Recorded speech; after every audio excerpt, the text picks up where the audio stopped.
Okay, this is for Mr. LaSalle, and here's almost everything you need to know as a youth soccer coach, an effortless guide to having more fun coaching and developing your players. Okay, so step one is take inventory. You're really asking, you're taking account of whether your team can do the fundamental things, right? Every soccer player's got to do what? Individually. You got to juggle, you got to dribble, and you got to know how to pass or shoot. If they can't do these fundamental things, that's something you'll figure out pretty quickly. The second thing is, do you have a beehive or a team? A beehive, when I mean beehive, is if a ball is in one part of the field and all the players on both teams are swarming the ball. This is this is related to age. Usually you see this in 4, 5, or 6-year-olds. So this is the first question you got to ask yourself: is if your team, if they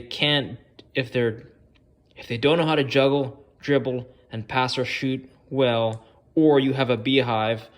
If you answered no, right? No, they can't do this, or you have a beehive, then you have to move on to the next phase. Congratulations, you are now a skills coach. You got to do these 4 things at every practice, right? Because you can't coach a team of players who don't know the fundamentals. I mean, you could try, but you won't go very far, and you'll actually grow. You're going to grow them. Your parents will be happier if you do these every day, because they're at a level where, not that they're uncoachable, but you're not a coach anymore. You're actually now a skills coach, because you have to master the art of teaching fundamental skills. I'll show you how to do that right now, because I went from being a player with absolutely horrible skills to going to a skills and drills trainer, and we did these 4 things every practice, and the following season I scored more goals than the whole team combined. And I've done this with my I coached middle school boys, I coached high school, I coached assistant coach at high school varsity. I put them through this, and I coached at the college level. I didn't get a chance to put some players through this, but I wish I had the opportunity, right? So these are fundamentals. These are fundamental skills and drills that if you execute every practice, you're going to have a lot of fun. And it's so simple, but super effective. So the first is ball mastery. The thing you want to check out, there's a couple options, but let's keep it simple. Cover Coaching, that's an app, or you could check out the YouTube, Cover Coaching. Right, so that skills app shows you some very, very fundamental moves. Well, let's do some. How about that? Right?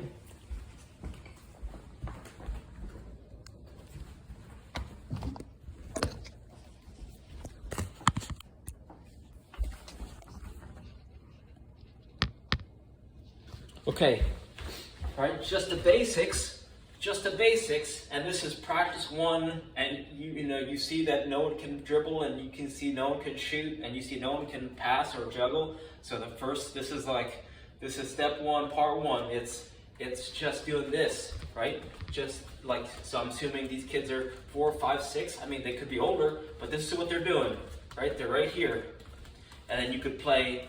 Oh, I forgot to write down the chicken game. You tell all the players they're chickens, and then you tell them that the ball is like their little egg. So what players will instinctively do, they'll put their arms up, right? So they're gonna protect their chicken, and then you could say, okay, you tell half the team go steal someone else's egg, and this is gonna help them develop shielding, right? Help them shield, and teach them to put their arms up to protect themselves in the ball, right? So you could do some of these. Right, toe touches, and it's helpful if you know these, because then you could demonstrate it. Because the worst is if you got these coaches who can't train skills, technical skills.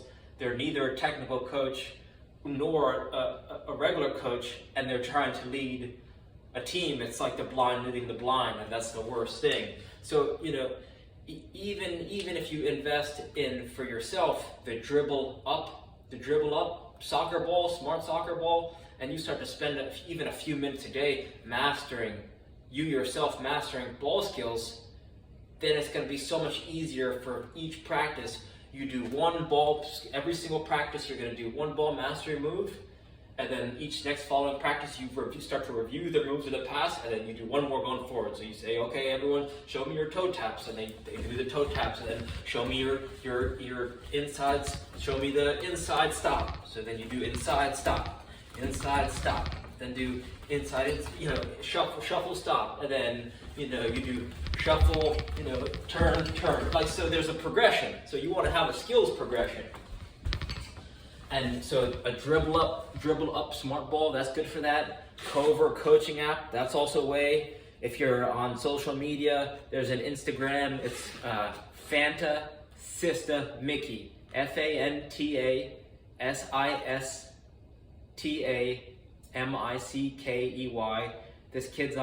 This kid's he's like 6 or 7 or 8 years old, and his ball skills master are just out of control. He's got some simple sequences that you can master, and if you can master them, then you could start to demonstrate. So it's more about you investing a little bit of time and energy, because then it's all monkey see, monkey do, and all these things. If you can master this, it just makes it so much easier, because now kids are geniuses. They can copy you. They'll copy things you say. They'll copy things you do. So if you can start to master all these technical skills, it'll make your life 10 times easier, and it'll make coaching more fun and playing more fun. Okay, the next thing I have written down.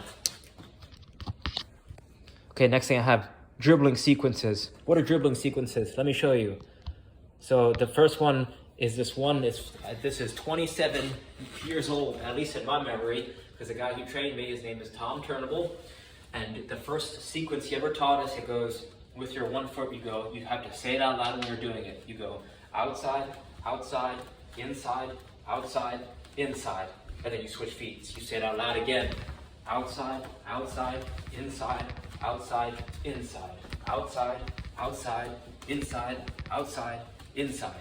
And you keep on drilling that down when you say it with your whole team. Everyone's saying it in unison, right? You tell them, everyone say it out loud. And you tell them slow, smooth is fast, because usually you have some speedsters, some players who just try to do everything fast, like myself. You have to tell them to slow down, because the more they slow down, then the faster they can do in the future.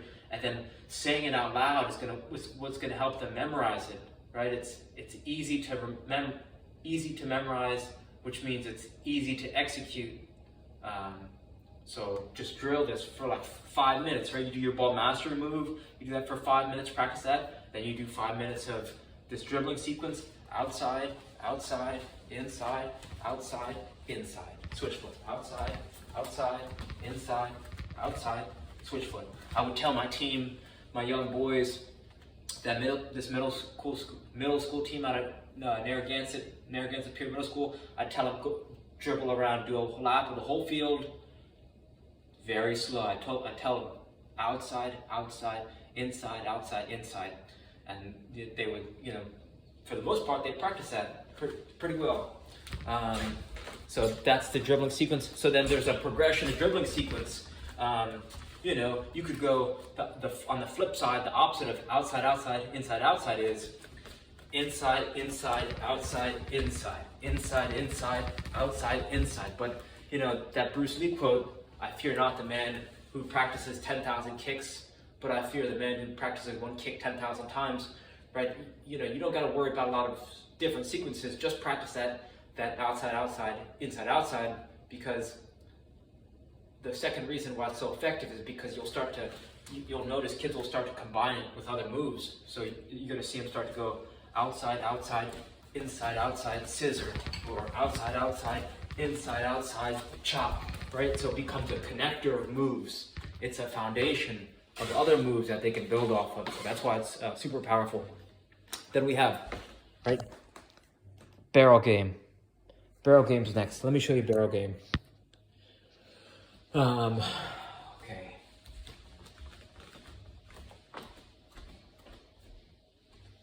How are we gonna do this?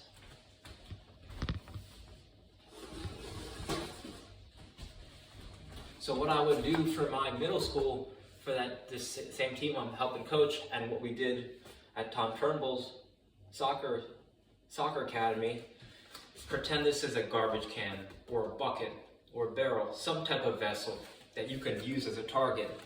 So since I didn't have that many resources and I had a lot of kids, I would put, we're gonna pretend this is a barrel, I'll put the barrel in the middle of the soccer field, and I would have all the kids, right there's like 20 plus kids all lined up on the center circle, right? This circle, and they'd have their balls in their hand, and I'd tell them, okay, take your ball, and with a bounce, I'd tell them, with a bounce, you have to juggle your ball into the barrel, and then when you're done with that, you do your left foot, then both feet alternating, then right thigh, then left thigh, then both thighs alternating, and then you finish on any body part you want. So it looks like this, right? If that's a barrel, you go, and then you get it, right? And you juggle it into the basket, the bucket, and then you do your left foot, right? So you have all these kids, imagine 20 middle school kids bumping into each other, and they're like getting pissed off because they're everyone's balls hitting each other. So it turns into a lot of fun. I mean, some kids would get so overexcited about this game, they'd start crying. Kids are competitive, so it's a fun game. I'm telling you, it's going to help them rapidly develop their juggling abilities. Right, so you go right foot, then you go left foot.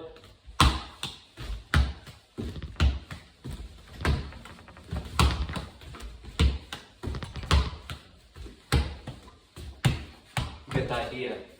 And I'm just guessing you got younger kids, but if they're older, but their technical abilities are poor, then you could tell them, right, like if your kids can't juggle if each kid on your team can't juggle to 25, 25 or 50, then I'd still play this game with them. That's a good sign that your team needs technical skills work.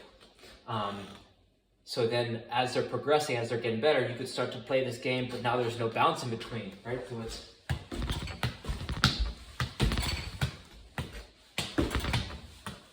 and then it, gets in the barrel. So you could start to see the progression. First, it's, if they have no concept of juggling, then I would use balloons. Then you could transition to bouncy balls, right? So you have to make it,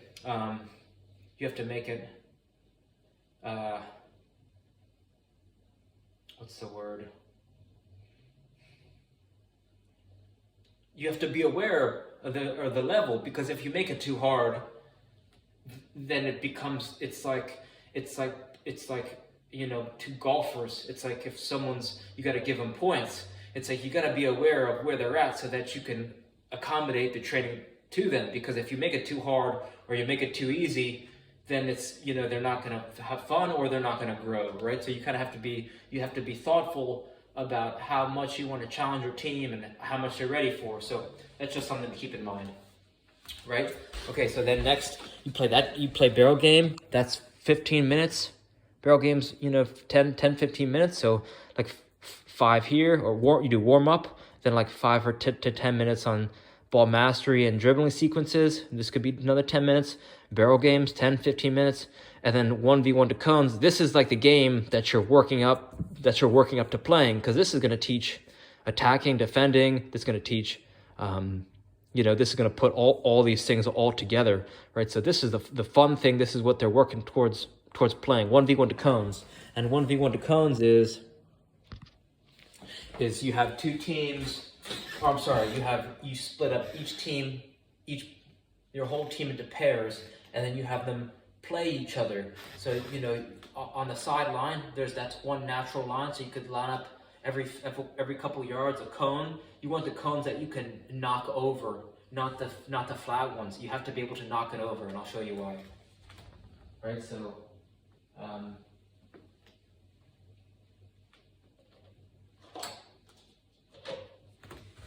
right, so one player was defending one of their cones, and then another player is defending the other cones, and then all it is, right, you tell them you play best of 3, or, you just do it for time, and they're keeping score, and then they come, and then they have to knock each other's cone over, right, they knock it over, and that's 1v1 to cones, and, you're teaching attacking and defending, and, 1v1 defending. The whole game of soccer is a big game of 1v1, right? But it's, you extrapolate out. It's once you're a team, 11v11, but if you shrink it down, it's just a whole bunch of 1v1 scenarios over and over, kind of. Right? So then you've just finished with a cooldown. And, if your team is right, so I did this with my whole team, my middle school team, and this is a game I played growing up from, I did this from age 6 to age, I don't know, 14, 15, and it's the best soccer training money could buy.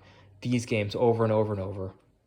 So the biggest compliment I received from parents was that the following spring, I had a parent tell me, he was like, hey, our kids looked really freaking good. He was like, this training you did with them really helped, right? So, and I think maybe we won 3 or 4 games during the season, but the games didn't matter.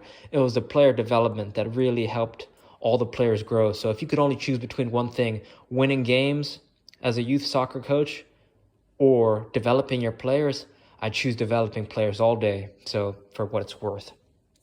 Okay, so let's say you're blessed, you're told to coach a team, and you have every single player on their team, they could juggle to 1,000, and they're technically sound and they have good concepts of they can, they're a pretty good team. Then you could move on to this. This is where it gets really fun, because this is a coaching routine. This is what my coach, Doug Nevins, he was former Gatorade Coach of the Year. I think he was former pro. But he did this with us every single practice, and it got more and more fun every time, even though we did the same exact thing every practice. Because there were some slight variations, right? So this is the format, right? It goes warm up, possession, finish on goal, crossing and finishing, and then playing to big goals. So where there was variation was possession. So we either did 2-team possession. It would be unlimited touch, and you're playing, it'd be red versus blue, or shirts versus skins, and then he would break it down after maybe 5-10 minutes. He would say, okay, now we're going to do, 2 touch, 1 on the takeover, which means if one team steals it from the other, they get an additional touch, right? So 2 touch plus 1, so 1 on the takeover, and then another variation of possession was 3-team possession. So let's say you got perfect numbers. Let's say you got 18 players, or you got maybe, what's another good number? 21 players, split the team up into 6, split the team up into 7. Then it's monkey in the middle style possession. So it'd be shirts and skins would be against, would try to keep the ball against, the pennies, or, it's red and blue versus green, and then they got to shout it out, who's in the middle, right? So that was a lot of fun that I really enjoyed, 3-team possession. The third option you could do a possession is playing the gates. You set up gates on the field, right? So you'd have a field, and you'd put, you only need half a field to execute this. So let's say you're going to play possession in, well, I don't know how many players on your team, but you basically put cones on the field, right? So cone here, maybe cone here, and then players would have to play through the gate and connect with their teammate to score points. And what's going to happen is that if your players are smart, they go back and forth, right? Boom, boom, boom, goal, point, goal, and then what's going to happen is a defender comes to close space.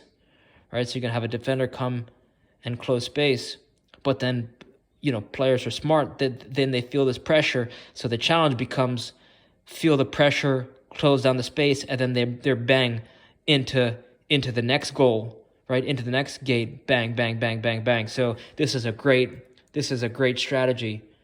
Two-team possession using gates is a great strategy for possession because of how fast it makes you recognize pressure and then quickly switch your point of attack as a player to other goals, right? So this is super helpful in games because, players can start to swing the ball, from certain parts of the field, and they'll swing it to parts of the field with light pressure, and they'll be able to, penetrate the opponent's half effectively. Right? So, between warm up and possession, that was in total maybe 15, 20 minutes, maybe 15, 20, 25 minutes of warm up and possession. Next thing is finishing on goal. If you want to see a good demonstration of what Slotsville is, one of the players on my team when Doug was coaching us, his name is Mark Cintron. And he scored against the Spanish national team, and this is a signature Slotsville type goal. Just search Mark Cintron plus Puerto Rico. Right? He played on the Puerto Rican national team, Puerto Rico, and you'll see that goal. And that's exactly what Slotsville is. If you check out Mark Cintron's goal for Puerto Rico against Spain, that's what Slotsville is. So you want 5 to 10 minutes of Slotsville, hard, low, driven balls on the ground. You could start, right, if that's the 18, you could start the line here, and then, it's rapid fire, no whistle. Players just go at their free will. If you have goalkeepers, they're alternating out of the goals. This is tough psychologically on goalkeepers, so you got to tell them. You just tell them, hey, just do your best. I don't expect you to make saves, but you think about it, if you're a goalkeeper and your goal is to save shots, and you're getting hundreds of shots drilled down on the ground. You really need a resilient goalkeeper. So this is pretty tough on them. So you got to tell them before this drill starts. You say, hey, I don't give a shit if you just save one goal. You got to tell them this isn't for you, but whenever you want to pop in, just have fun with it, right? So don't tell them not to take it seriously. But even if you tell them not to take it seriously, this is hard psychologically for goalkeepers, and that's actually a conclusion I came to after looking back on this. Next is Volleyville. Volleyville, all the players line up and they give you the ball, or they have the ball in their hands. Then you're facing the goal, right? You are facing the goal. And players, they are facing you, and they line up and they stand in front of you, but they're facing you, and they hand you the ball, and then you throw the ball over their head, little toss, and then it's a one-touch volley, laser beam into the netting, nice and easy, right? They should be able to make contact with the ball and blast that into the upper 90 or wherever, but it should be you should encourage them to be smooth and not try too hard. It's like golf. You slow your swing down, they'll start connecting with it. And there's this snap. There's like this snap technique that you start to volley. They'll start to learn. It's hard to put it into words, but basically it's this perfect connection in the sweet spot that they're going to get great connections with the volleys. So that's Volleyvilles, right? So you could call this 10 minutes of finishing on goal in volleys. And Volleysville, Slotsville, Volleysville, and the next is crossing and finishing, right? Crossing and finishing. 4 lines, 1, 2, 3, 4. Serving lines on the outsides. These lines are alternating every other time. So this one goes, then this one goes, then this one goes. Everyone's rotating. So if you're in the serving line, then you rotate to this line. Then you kind of just tell them to circulate.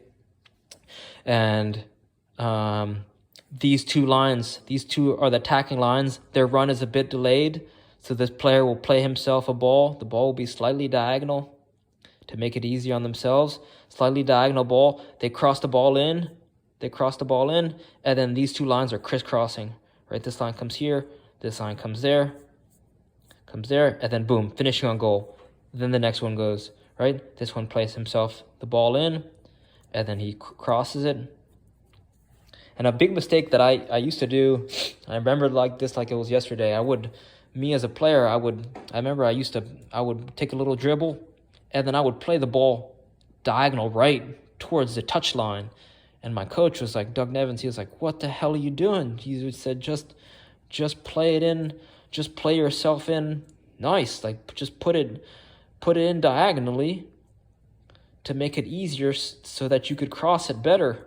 Because I'm always just trying to do things the hard way. So that was very, so if you have some wingers who try to make it more difficult, they're going to try to play themselves left so that they can play right. You got to tell them, my man, just, cut it a little right so that you could play it easier. And that's crossing and finishing, right? You run through that rotation, no whistle, no defenders, just run through that. And then you might need to pause to like recollect balls and send the balls back up. So maybe 2 or 3 rounds of crossing and finishing depending on time. And then the most fun out of the whole thing. So remember how in this Tom Turnbull stuff, how we were working to play to 1v1 to cones. Now in this Doug Nevins routine, you're working to play the big goals, right? This is the thing that everyone's juiced up to play, right? This is the bread and butter. So there's new important nuances. You got to split your team up into 3, no matter what. Even if you have neutral players, you got to split the team up into 3, because when you have 3, then you put one team on the outside as bumpers. All these X's are bumpers, and they have 1 touch. And the reason you want teams for 3 is because if you only split the team up into 2s, then they take it for granted. They take playing for granted. They won't play as hard because there's no punishment. There's no real risk reward. It's like the reward to if you win is to stay on, and then when you lose you get knocked off. It's like King of the Hill. So the team on the outside, they have bumpers, and this keeps them engaged. And if they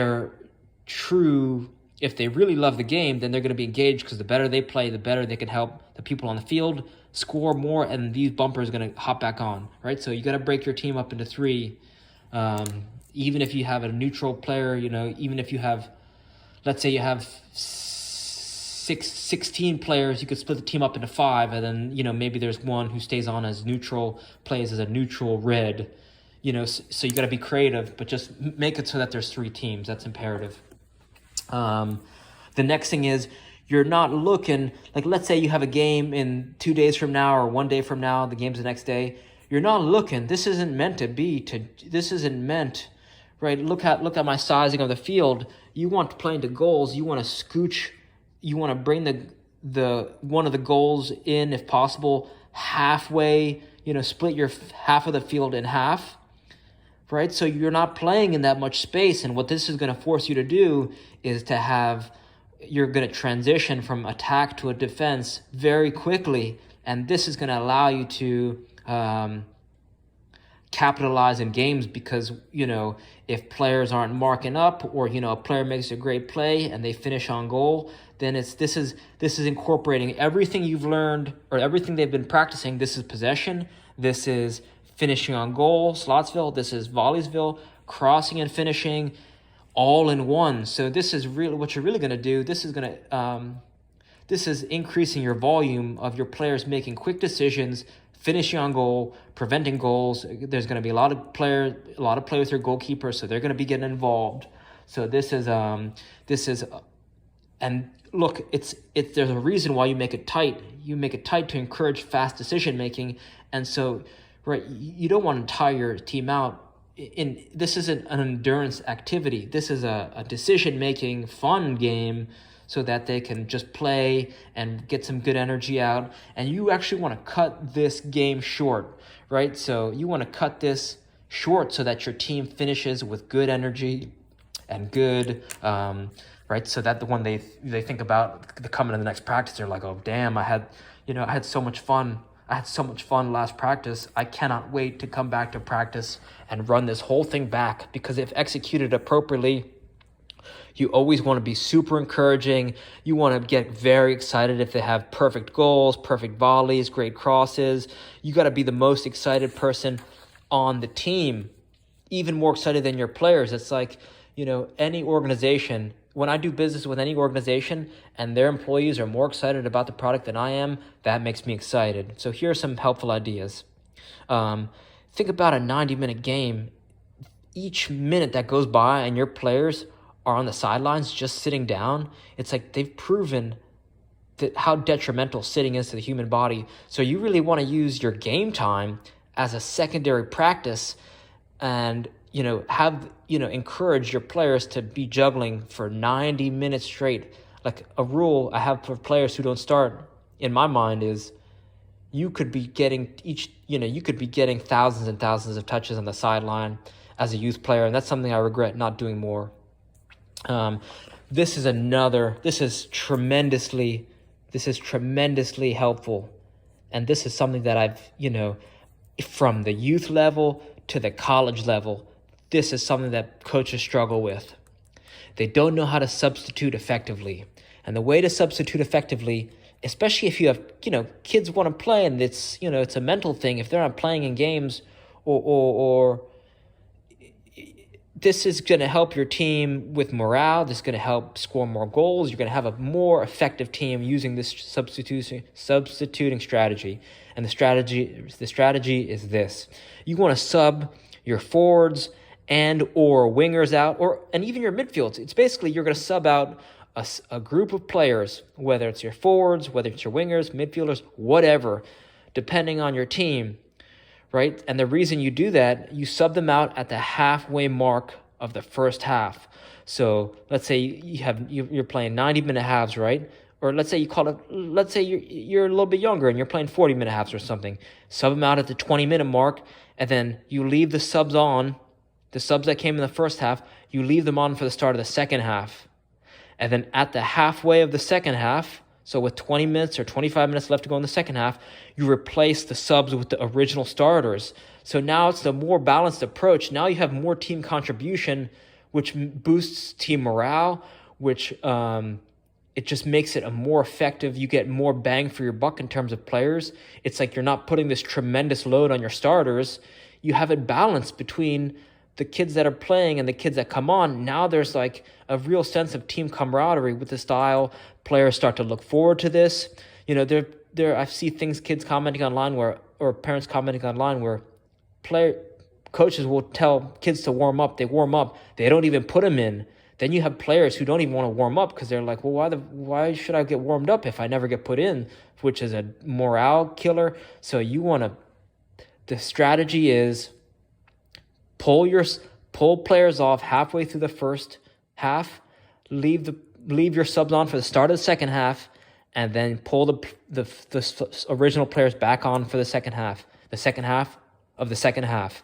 And when players start to realize that this is the pattern, you get very effective. Your team gets very effective with this strategy. I'm telling you, this is one thing that Doug Nevins did that's a huge takeaway. And it's so simple. And it's, you have players or coaches taking off players where, they make one mistake and then they pull them off. And then it's like, this creates this fear mentality in players and it messes with their head. It's like the worst thing players do.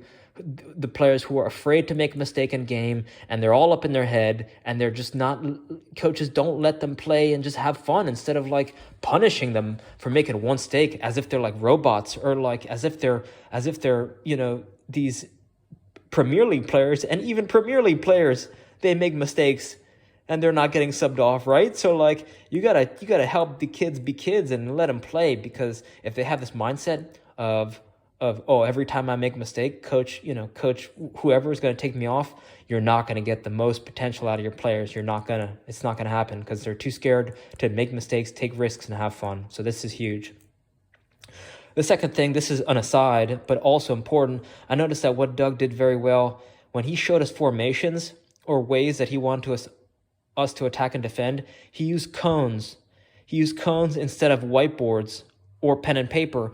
And I just felt that having physical items, like just seeing the physical cones just helped better me understand like player movement. And I could say, oh, I'm the dropper bottle, or like, oh, this is me. You could say, oh, this is you. You want to make sure that you're tucking in when we're defending and not, and it was a better visualization other than an abstract, there's an abstract, it was hard for me to understand like that I was supposed to be an X on a paper. Like I could get it, but I just felt his ideas were better translated when he used physical objects like cones to talk about formations and things of that nature. So that's just an idea that you might want to keep in mind. Here's something simple. Every corner kick, you put a player on the goalie when you're attacking. And the reason why you want to do that, is because of two things. One, you're going to screen the goalkeeper.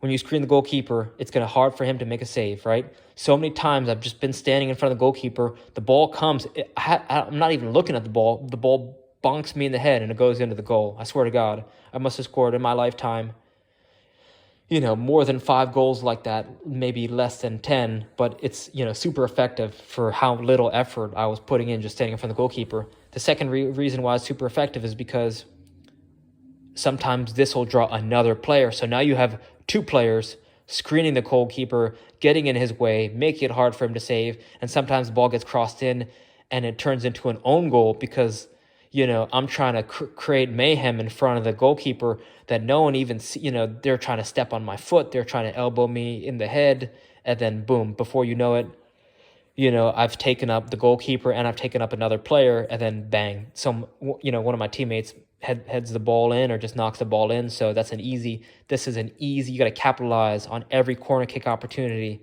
Really got to capitalize. There's some tough games, and you got to take advantage of every free kick and every corner kick. This one's big, right?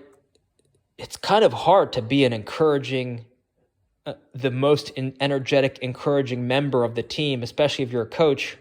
You have whatever else going on, but I noticed that our coach, Doug Nevins, he would be so excited if someone hit a nice volley, if someone hit a nice a laser from distance. If we had 3 passes in the air consecutively, he would go out of his way to celebrate great play. And he was a hard coach, but he would get so excited. He would bring more energy than anyone on the team, which made the team have more energy. So that's one thing I could really encourage. Be encouraging, be energetic, bring energy, don't take it away. Don't yell at your players. I think it's praise publicly, criticize in private, or something like that. You gotta, if someone's not doing something well, you want to take them aside, say, hey, hit them with that sandwich. Say, hey, you did this great. Want you to work on this. Maybe do a little bit better like this, but keep on doing this, right? Encouragement, criticism, encouragement sandwiches. As I'm articulating these ideas, the last thing I want to share that just came to mind is when you're defending corner kicks. When you're defending corner kicks, this is an 18.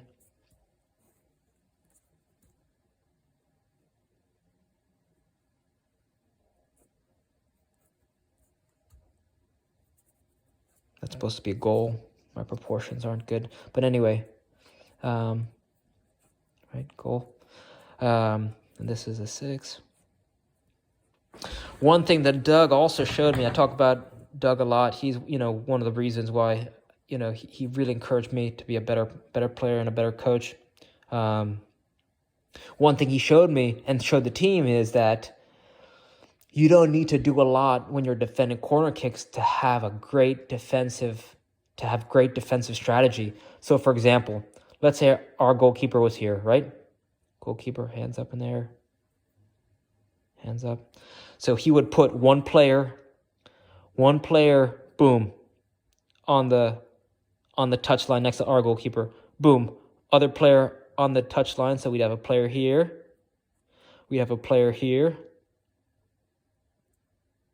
Right? Because that's the true, a lot of coaches, they just let their players run amok and they're chasing the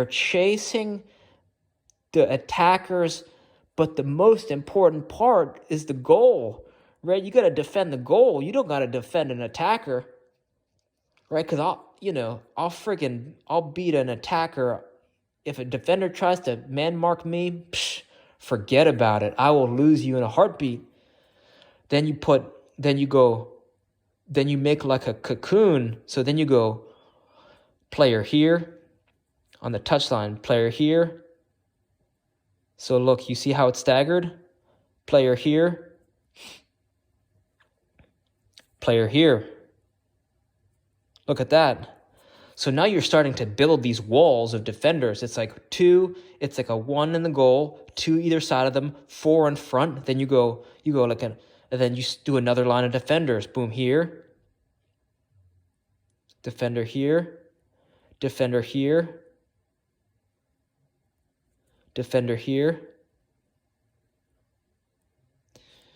However you want to cut it, because then it's here. How many players? 1, 2, 3, 4, 5, 6, 7, 8, 9, 9. And then you could go one up here, maybe one up here in case they go short, and then you could go one up here if they could, maybe for a deep ball, or you want to spring an offender out.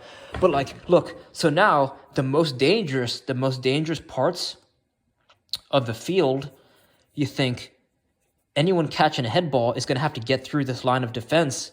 And, I'm not saying these players have to be stationary necessarily, but just as long as they're marking their areas, their territories, then any ball that gets crossed in is going to be able to defend it effortlessly, even if they don't even move at all. It's literally going to hit them, and they just hit it out, or they just head it out, and they're not wasting their time chasing defenders, because if a defender can draw them away, then it's going to be hard for them to defend, right? Right. So, that's a crash course to effective coaching. That's like almost 60 plus years of, that's like one professional skills and drills trainer. Supposedly Tom Turnbull played with the real Pele, and Doug Nevins was Gatorade Coach of the Year twice.